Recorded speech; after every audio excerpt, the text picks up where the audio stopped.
Hey y'all, so I was watching this video last night with this young lady that was talking about Adam, go get your rib, and she was talking about stop procrastinating because you just don't know that there's supernatural blessings that's tied to that rib. And it made me think like, that is so true. I don't think that people really understand the severity of what they are doing when they walk into a marriage, when they're stepping outside of their marriage, because honestly, I did it. And I didn't know what I was doing until now. Now I know the severity.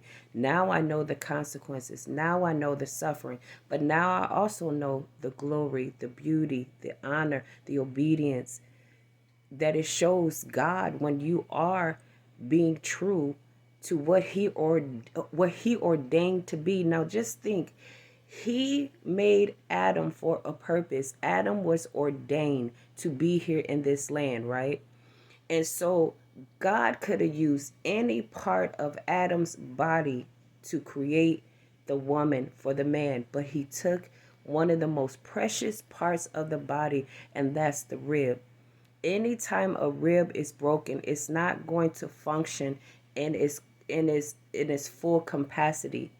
It's going to be hard for that person to breathe, to walk, to even think. When you're in pain, sometimes you can't even think right, right? And what people do when they cheat, they try to take what God originally ordained to be. They try to take what is really supposed to be there. They try to take that rib that came from the man. The two became of one flesh. They try to take that original, the ordained, remove it and put it in with a counterfeit that is not supposed to fit. A counterfeit is always going to be out of alignment. Why? Because a counterfeit is out of sin.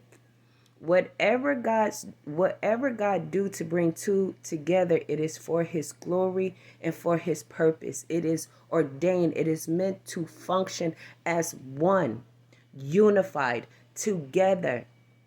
And anytime it does not, and you can see it anytime a person tries to remove a one person and put another person there, it's totally different.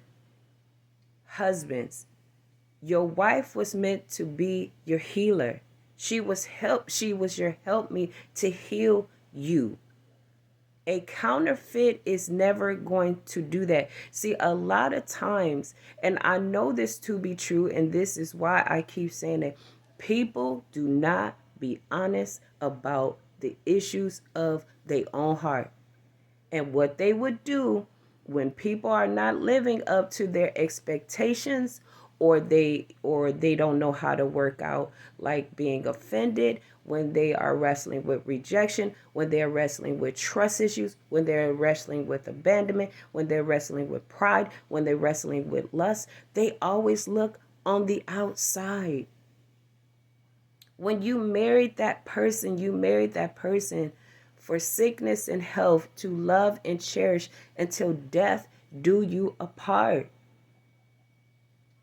When you step outside your marriage, you cause death to yourself.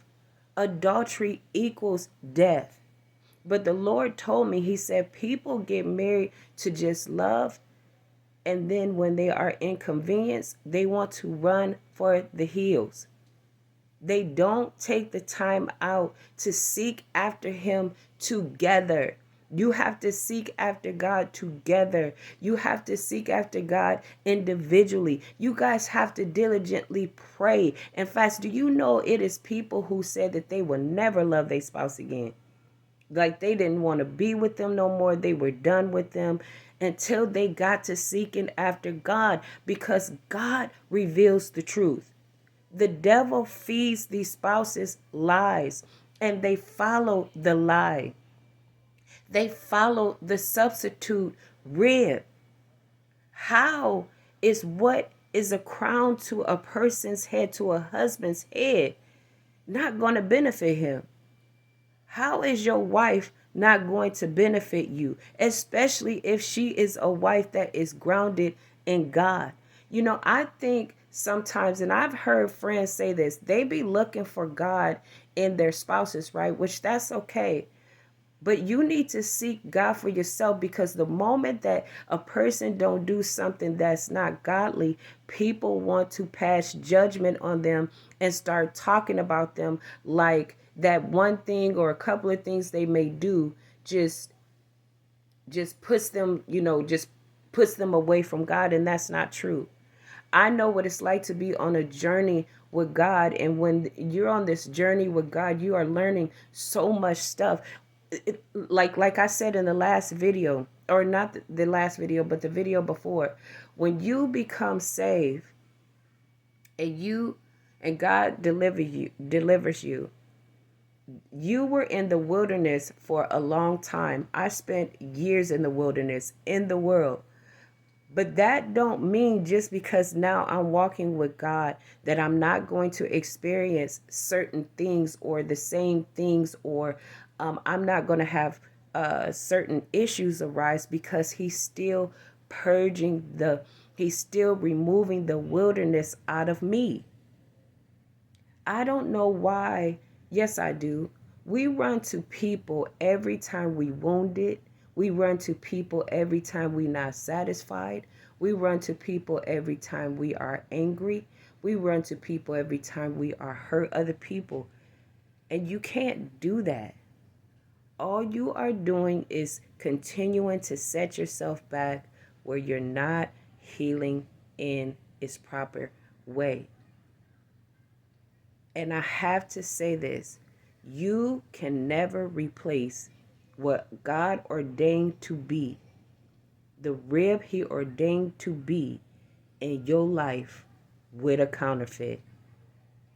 It is out of his alignment. A fake rib will be out of your alignment. Your body wouldn't even function correctly. If you, and another thing, let me say this. If you can't tell me you wouldn't have issues with the new person that you went to go be with.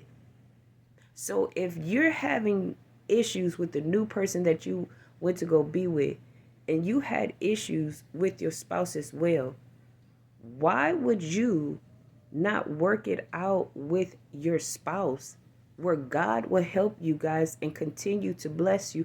Because remember, a married bed is blessed, not a fornicating one, not an adultery one. Why would you go and try to work it out with someone that was not ordained to be, than to work it out with the one that is ordained?